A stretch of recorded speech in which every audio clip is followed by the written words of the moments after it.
Welcome back to NUICfootball.com. I am your host, Kyle Kampmeyer.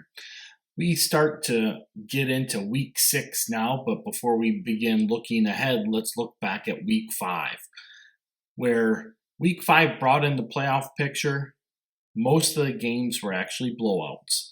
Amboy and Ridgewood had a battle of top 5 teams in I-8FA action, which Amboy won 48-42. Galena Winslow picks up an eye test win over St. Teresa, but this still leaves us with another test, of which one of them comes this week when Leamon plays Du-Pec. Orangeville took one on the chin as expected from Polo, but is still in position to get to the playoffs. River Ridge picked up a big win over Alden Hebron to keep their playoff hopes alive, and Fulton unloaded on Dakota as they set themselves up with a better spot for playoff contention, and they are starting to heat up. Looking ahead to week 6, we have what could be the biggest games of the regular season coming up. Galena Winslow at Du-Pec is the headliner, and it has the feeling it has had since the spring of 21, where the winner will be the front runner for the conference crown. Amboy at Milledgeville features a matchup with number 1 versus number 2 for a second straight year. Last year, Amboy won a close battle by 4 points. Will this game be just as good, or will someone put the lights out early? Galena at Fulton is a must-win game for the Pirates, while Fulton is looking to stay hot and fight for a playoff spot. And Stockton hosts Forreston with an opportunity for an upset bid. A win will give Stockton a huge lift in the playoff race and bring them back to 500. If Forreston wants to compete for his title, they can't have a let up here. We're going to break down these games and more coming up next. This NUICfootball.com production is powered by Lemon's Ambulance Service in Lena, Illinois. We always plan for the expected, but sometimes we need to plan for the unexpected. Lemons has been serving Stevenson and Joe Daviess counties since 1869. Call someone you can trust in your time of need. Call Lemon's Ambulance Service. Rose Bowman and the Choice Realty team understand that buying or selling real estate is among the most important financial transactions of your life. They are dedicated to providing personal and thorough service with a sharp focus on their clients' needs.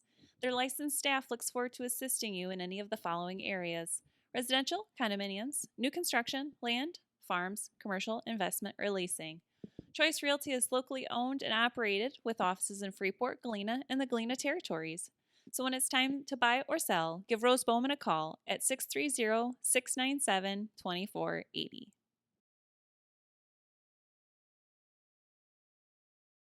We will start with River Ridge at AFC, where River Ridge will enter this week with a 2-3 record after they lost to Polo 42-6 last week, and AFC will enter at 1-4 after they lost to Christian Life 28-22.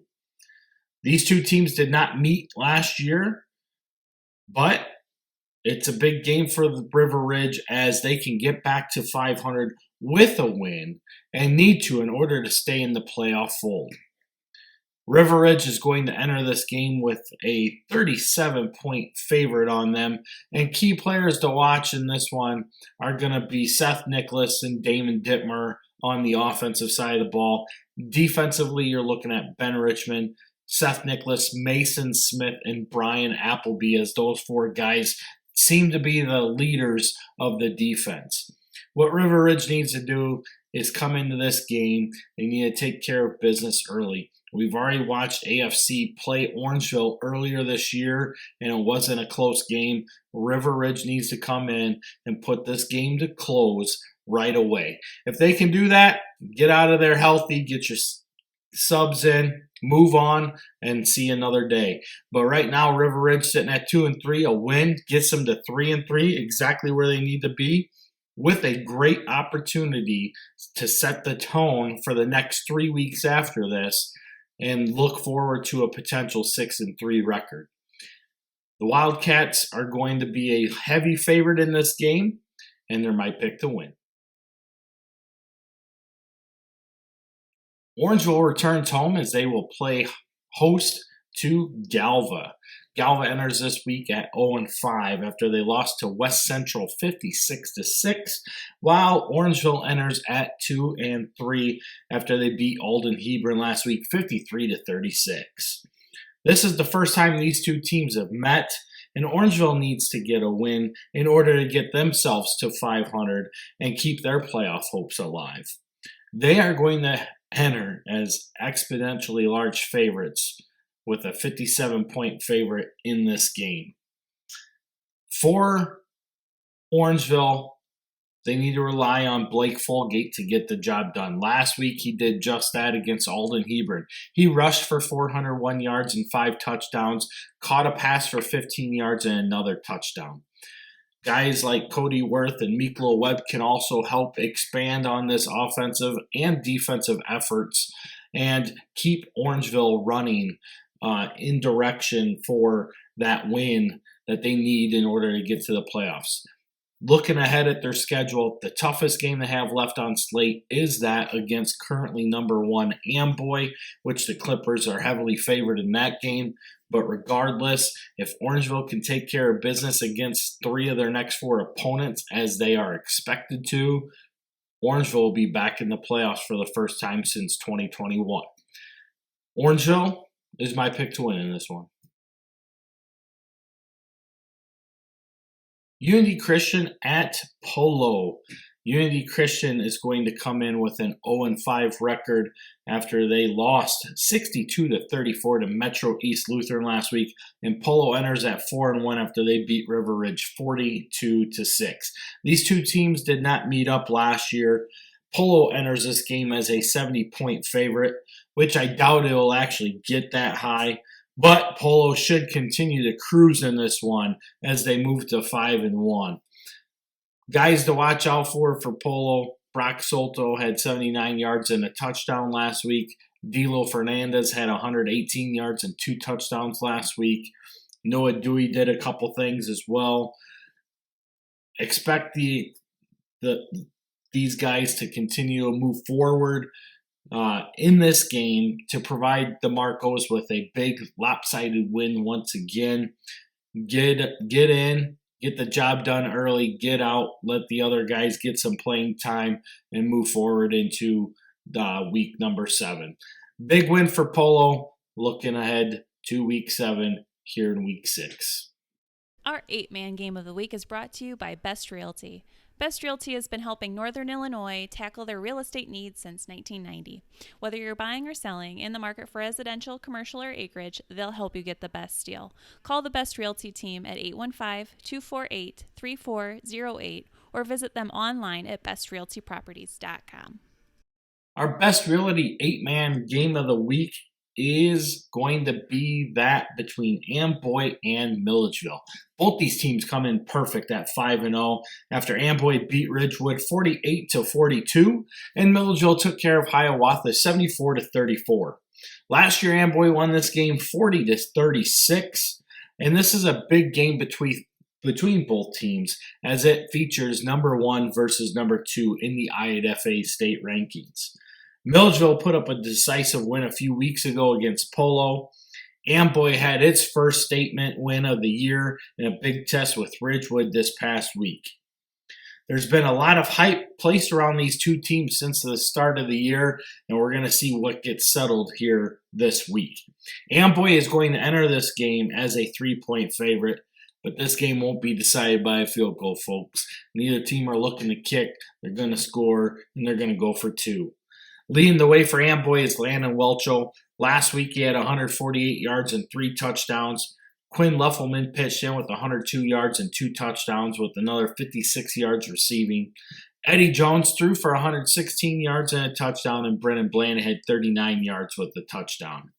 For Milledgeville, Micah Tom Smith led the charge for the Missiles with 167 yards on the ground and 2 touchdowns.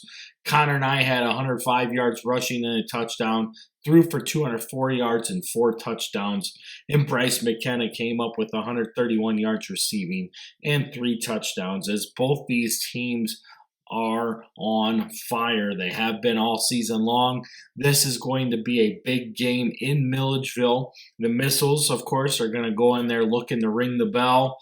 Amboy wants to come out and get things under control and hopefully come away with the victory here and keep this number 1 ranking that they've carried all season long to this point. It's going to be a great game in Milledgeville. A lot of excitement around this game. A lot of people are going to look at it and feel that Milledgeville is actually going to be a favorite coming into this game because of the big 36-point win that they put up against Polo. We have not seen any other comparable games yet, as Polo and Amboy have not played each other. Obviously, this week, Amboy and Milledgeville get to square off with each other, but the only other games we got to compare is that of Amboy and Ridgewood and Polo and Ridgewood, and both those games were relatively the same scores, which would lead some people to believe that Milledgeville should be a heavy favorite in this game. But Amboy's been there. They've been to the semifinals 2 years ago. They were in the state championship game a year ago. Milledgeville, on the other side, has underperformed, losing in the quarterfinals each of the past 2 years after having teams that were heavily favored and felt like that they were in control for deep playoff runs that just did not substantiate. But in this game, it's a big game. A lot of people across the state are going to have their eyes on this game.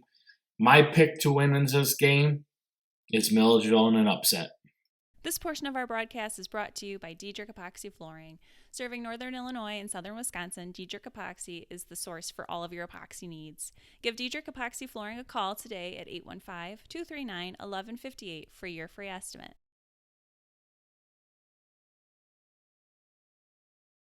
Dakota is going to play host to West Carroll in their homecoming game. West Carroll enters this game at 0-5 after they lost to Forreston 46-0. And Dakota is on its heels after a 38-8 loss to Fulton, dropped them to 1-4.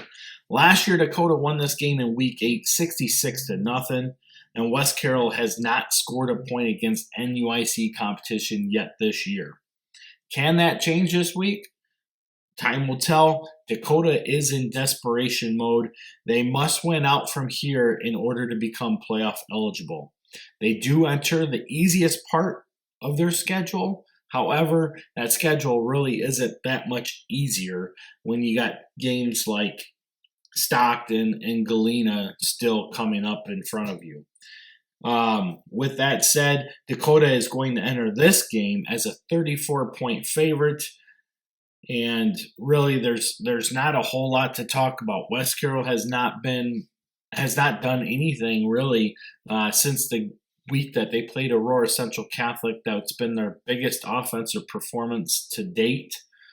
And like I said, they've been scoreless in NUIC action so far this year. Dakota has been led by Jason Bowers last week, who had 101 yards rushing. Connor Matthews had 54 yards rushing with a touchdown. But they, like I said, they came up short against Fulton in a game that on paper you felt like those two teams could be comparable with each other. Early on in the game, Dakota was able to move the ball at will, really running the ball. And unfortunately, some things transpired that changed that path. They got momentum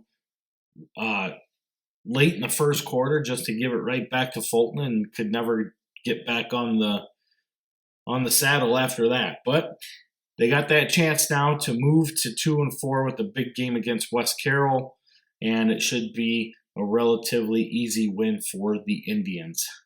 They are my pick to win.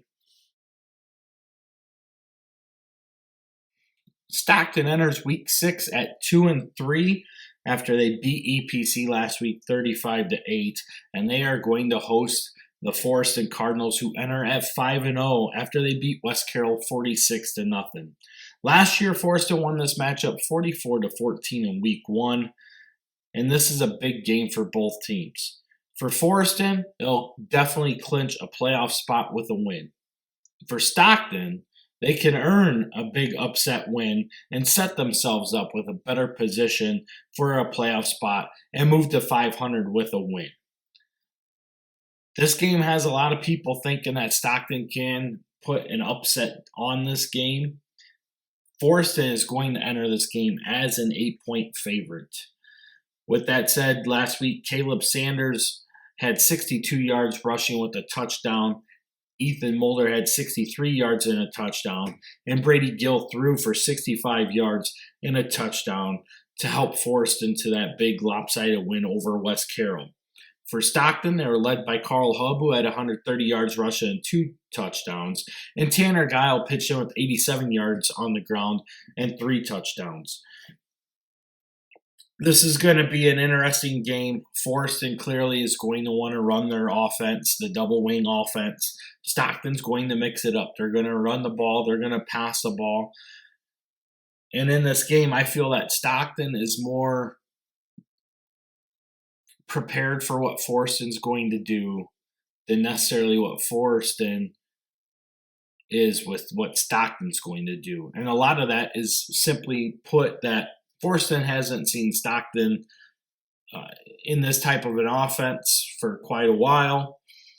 Likewise, this coaching staff is very familiar with what Forreston does, as they came from the rivalry, which was Forreston EPC. So they have a lot of experience understanding the Forreston offense. So in my opinion, that kind of gives a slight edge to Stockton, but with the experience in play and the ability to play in big game atmospheres, that definitely rests in Forreston's favor. Line play, I would have to give the advantage to the Cardinals as well. This is going to be a game where they have to be able to dominate the line of scrimmage. If they do that, this game is no doubt theirs to win. If, for whatever reason, they happen to let Stockton dink and dunk on them offensively, and then allow that run game to be able to become more effective as the game goes on, and Stockton can play that ball control offense, I wouldn't be surprised to see Stockton pull off an upset in this game. Like I said, it's a big game for both teams. It's a great atmosphere at John O'Boyle Field as well. My pick to win is the Cardinals. But like I said, this game could have upset alert written all over it. Time will tell, but the Cardinals are my pick to win. Fulton is going to play host to Galena as the Steamers enter with a 3-2 record after they beat Dakota 38-8.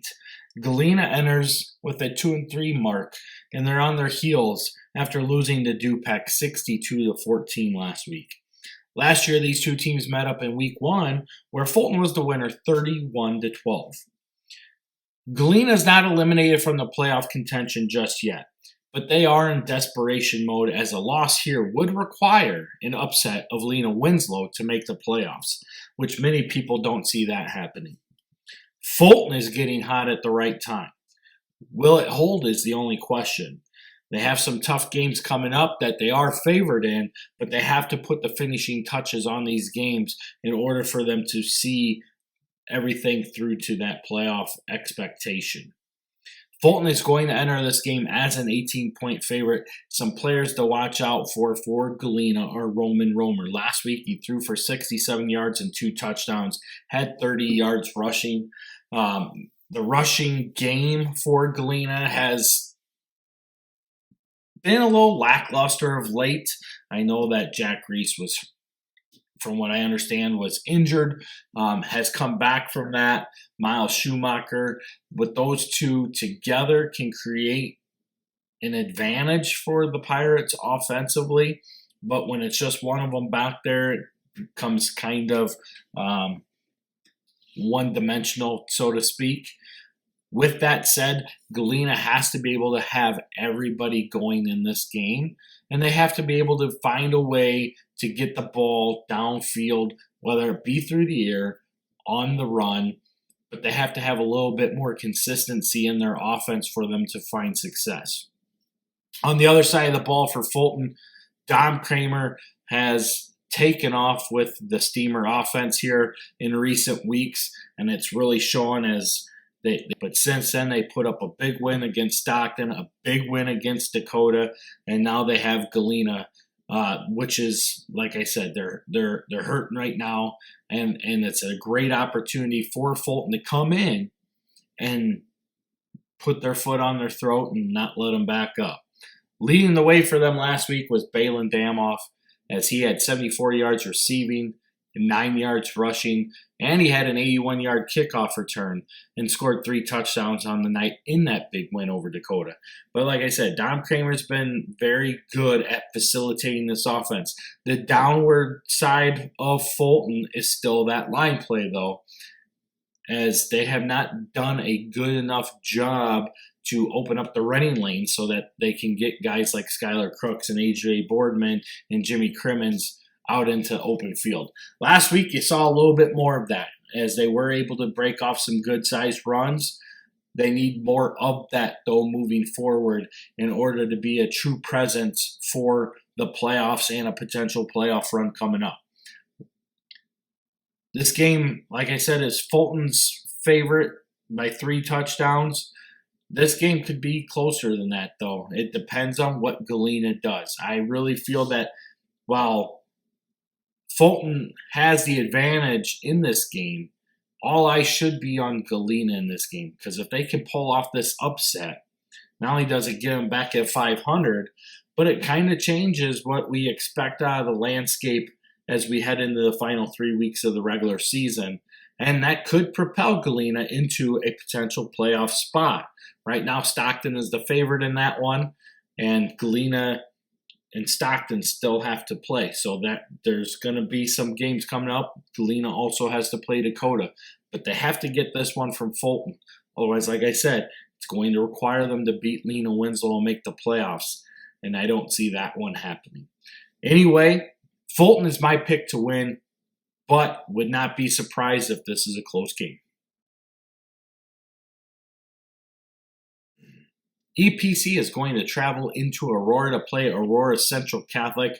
The Wildcats enter Week 6 with an 0-5 record after they lost to Stockton 35-8. And Aurora Central Catholic is going to be 2-3 entering Week 6 after they are coming off a 46-20 loss to Kingdom Prep Lutheran out of Wauwatosa, Wisconsin. This is the first time these two teams have met. So far, EPC has had a disappointing year, losing a few games they were either in or thought that they should be in.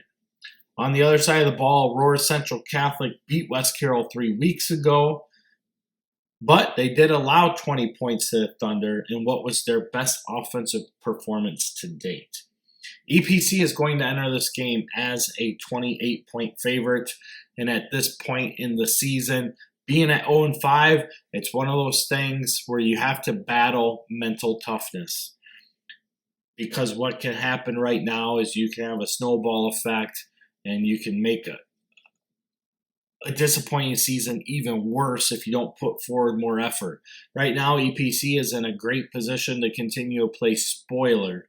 And with that, they can help the other NUIC teams, especially this week in this game, by collecting another playoff point for the conference.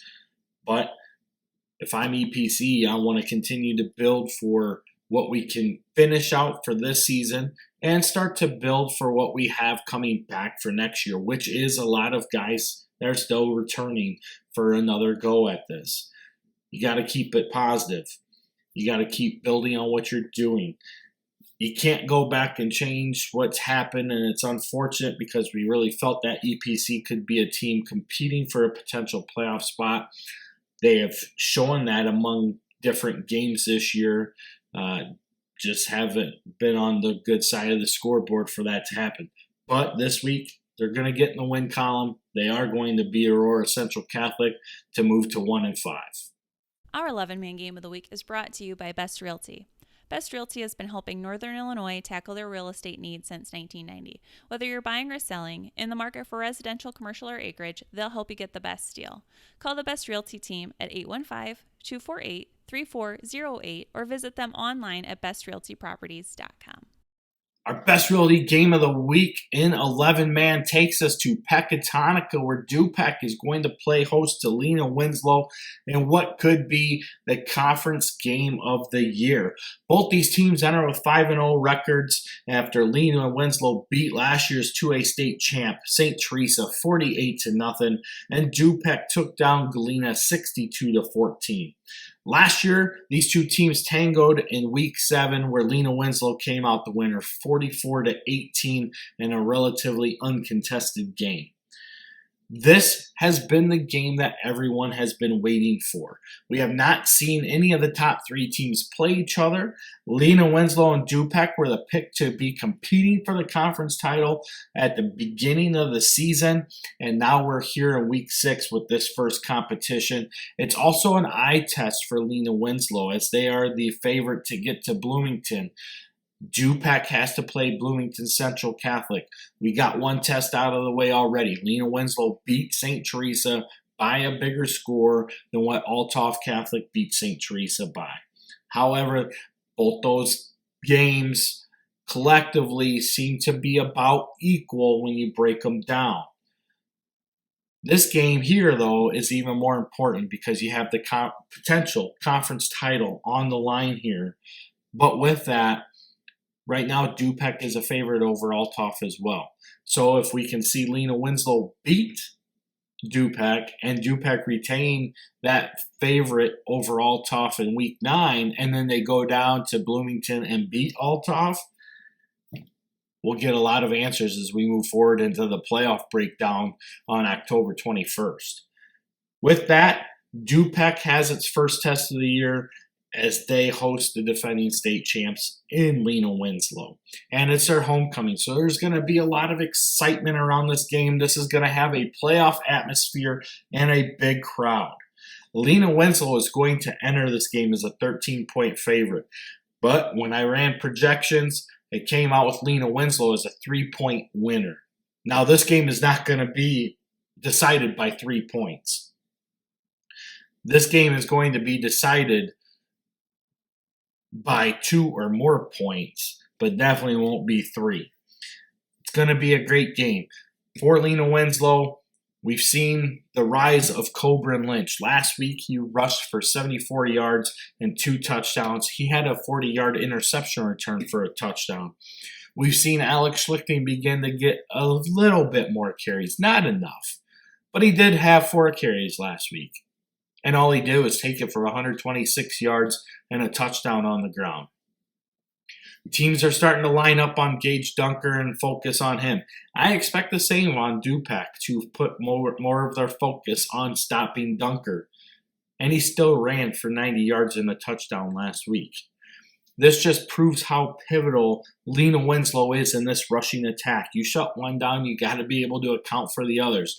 And they can get to the edge. And when they get to the edge, they are fast to the edge.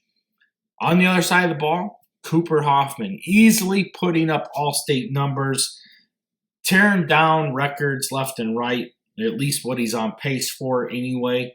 He has not broken them yet, but he is putting a pace on it that far exceeds what a lot of quarterbacks have done in the NUIC and at Du-Pec as he chases his brother Hunter's records all over the place.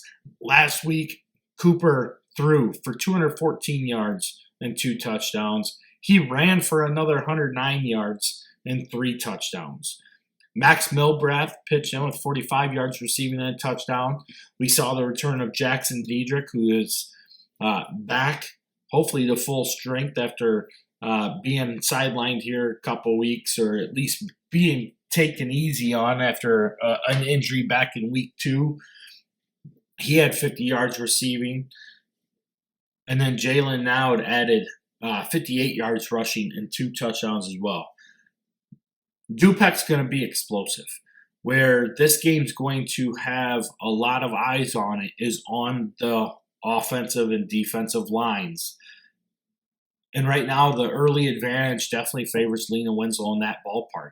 They have more size, they're fast off the ball, and they're going to be more physical up front. But that does not mean that Du-Pec cannot win this game. The Rivermen have easily one of the best, if not the best, playmaking quarterback in small school football right now in Cooper Hoffman. And they have to be able to keep him in control. What sets Hoffman apart from most is the fact that he is a true dual threat quarterback. He's going to take his time to look downfield, but he's going to take off. He's like the second coming of Hayden Fox from Stockton a couple years ago, where you can flush him out of the pocket. He can have a line that's average or above, a little bit above average, but he can make plays happen because he gets through it on his feet. Leamon Winslow is going to have to keep him contained to the pocket. If they can do that, which Leamon Winslow has done a great job of playing disciplined defense. Against spread teams this year, they held Fulton in check to right around 100 yards of total offense before the subs got in. Against St. Teresa, it was the same story. Last week, they gave up a total of 158 yards on offense, and that's including yardage after the subs were put in and the running clock was in place. So far, Leamon Winslow has lived up to the test that they can slow down and stop spread teams. Du-Pec has to find a way to run the ball as well. If they can find a way to run the ball and then throw the ball against Leamon Winslow, they can find some success on offense. But stopping Leamon Winslow is going to be the key. Because once Leamon Winslow has the lead, if they aren't already breaking the game open, they're going to sit on the ball and they're going to run that ball control offense like we saw them do against Fulton.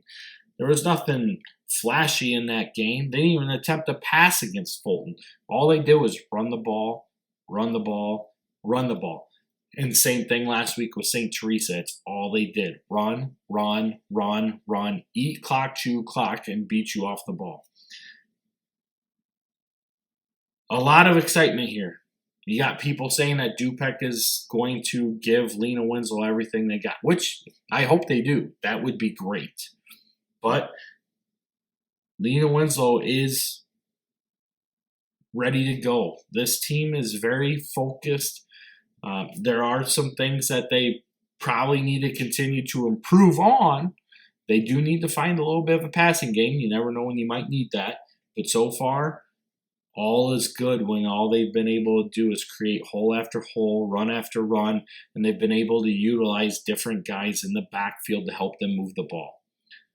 My pick to win in this one is Leamon Winslow. My biggest thing is I'm hoping this game lives up to the hype because it's going to be electric on Friday night in Pecatonica before the ball kicks off. So get out to this one. It's a big one. Our NUICfootball.com state rankings are presented by Leading Edge Fundraising. If you need to raise funds for new uniforms, tournament expenses, equipment, or more, look no further. Brandon Sharp at Leading Edge makes it easy for you and your team to have a fun and competitive way to raise funds for your program. Give Brandon a call today at 563-514-1647. Leading Edge Fundraising, your premier fundraising company. Our NUICfootball.com state rankings are presented by Leading Edge Fundraising.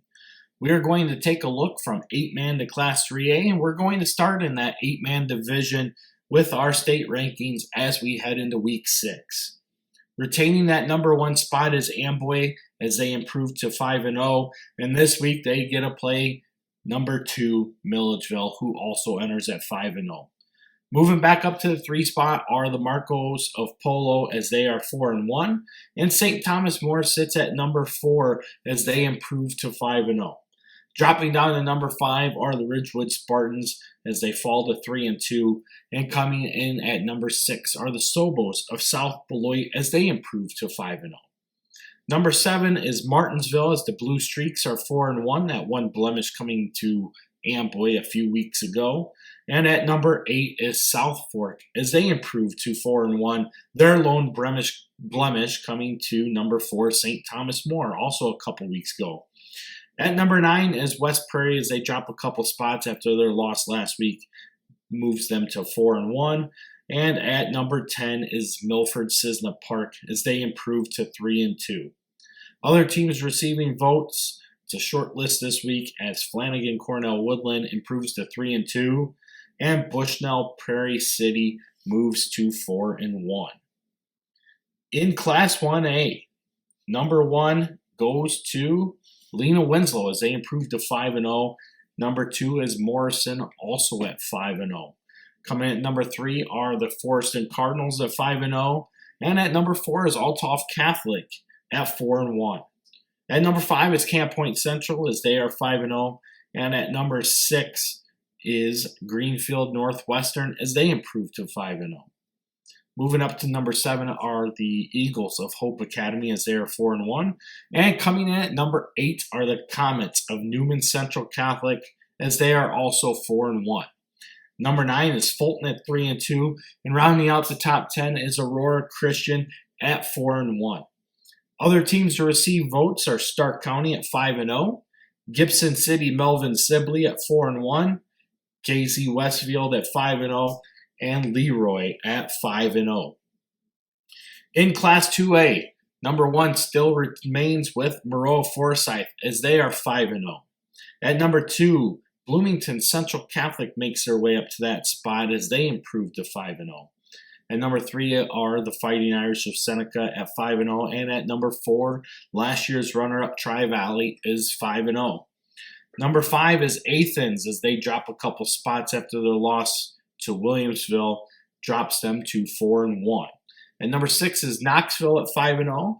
And moving up to number 7 are the Rockridge Rockets at 4-1. Shelbyville comes in at number 8 as they improve to 5-0. Farmington's at number 9 as they also improve to 5-0. And jumping back into the top 10 is Johnston City as they move to 5-0. Other teams receiving votes are Mater Dei at 4-1 and Marion Central Catholic at 3-2.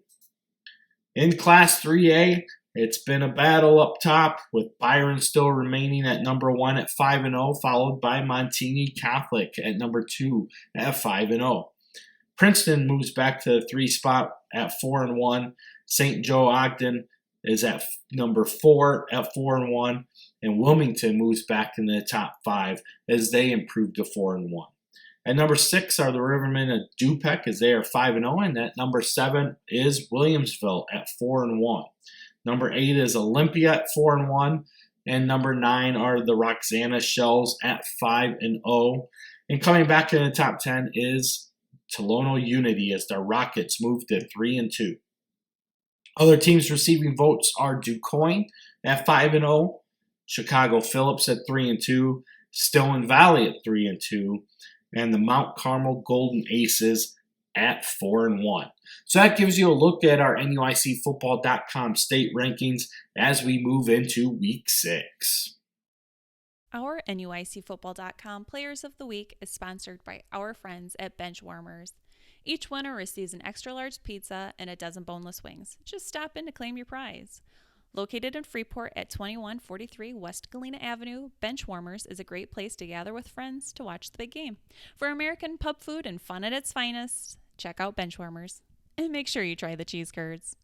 Our Benchwarmers Player of the Week for 8-man goes to Orangeville's Blake Folgate.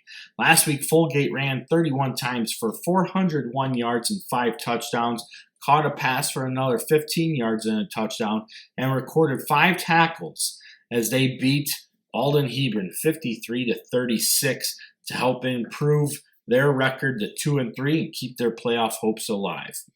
Congratulations, Blake, on your Player of the Week honors. And in 11-man, our Player of the Week goes to Fulton's Balin Damoff. Damoff had 9 yards rushing with a touchdown, 74 yards receiving with another touchdown, had an 81-yard kick return touchdown, and recorded 9 tackles on defense as the Steamers blew out Dakota in our Game of the Week last week to help keep their playoff hopes intact moving into Week 6 and improves their record to 3-2. Balin, congratulations on your Player of the Week honors.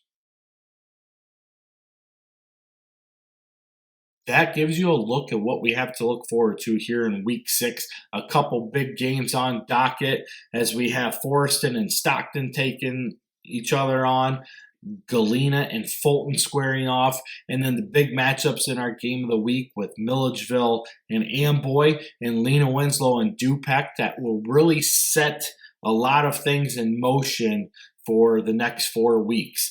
A lot of excitement here too as We continue to look forward to having 5 teams in 8-man play making the playoffs. And we're trying to push for that 5th team from the NUIC to make the playoffs. But we got a couple teams out there that can play spoiler as well. Galena, Dakota, and Fulton are all in that mix, along with Stockton. Somebody could play the spoiler, or 2 of them could play spoilers, and we only end up with 4 teams in the playoff race. But you never know what can happen. Anything is possible. There is still an outside chance that we get 2 teams in there if somebody can beat Fulton on top of somebody beating another team and vice versa. A little back and forth action could help still make that 6th team a potential possibility, but I don't think it's going to happen. Either way, time will tell. We're getting excited for these next couple weeks as we start to get closer to that playoff hunt. October 21st is our playoff show at 7 p.m. It'll be a great time as we'll have a full panel of guests once again reviewing everything from 8-man to Class 3A.